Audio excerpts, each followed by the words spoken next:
Elon Musk की satellite broadband company Starlink जल्द ही भारत में इंटरनेट सेवाएं शुरू करने की तैयारी में है।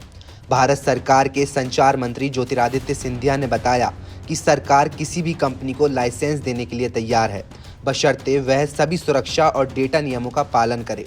स्टारलिंक ने भारत सरकार के टेलीकॉम विभाग के साथ हुई एक मीटिंग में इन नियमों का पालन करने की इच्छा जताई है। भारत में सैटेलाइट इंटरनेट सेवा शुरू करने के लिए कंपनियों को global mobile personal communication by satellite licence लेना पड़ता है। यह लाइसेंस पहला कदम होता है, जिसके बाद कंपनियां मामूली शुल्क देकर स्पेक्ट्रम की ट्रेनिंग कर सकती हैं। भारत सरकार स्पेक्ट्रम की कीमत और इसको लॉन्च करने के नियम भी तैयार कर रही है। यह telecom regulatory authority of India की सिफारिश पर आधारित होगी, जो दिसंबर के अंत तक आने की संभावना है। इसके बाद लाइसेंस प्रक्रिया को तेजी से पूरा किया जा सकेगा। भारत में सैटेलाइट सेवाओं के क्षेत्र में भारतीय कंपनियों जैसे रिलायंस जियो, एयरटेल और वोडाफोन आइडिया का मुकाबला अब स्टारलिंक और अमेज़न जैसी विदेशी कंपनियों से होगा।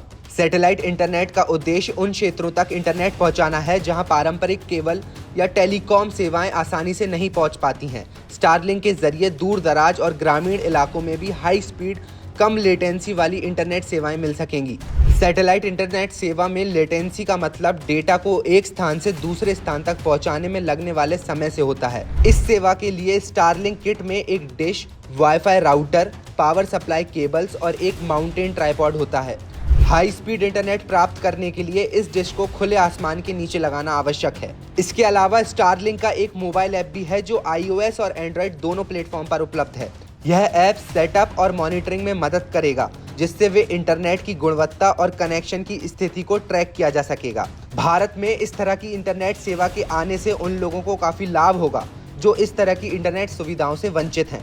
इन स्पेस के अनुसार भारत की स्पेस इंडस्ट्री 2033 तक $4,400 करोड़ तक पहुंच सकती है, जिससे भारत का वैश्विक बाजार में हिस्सा भी बढ़ सकता है।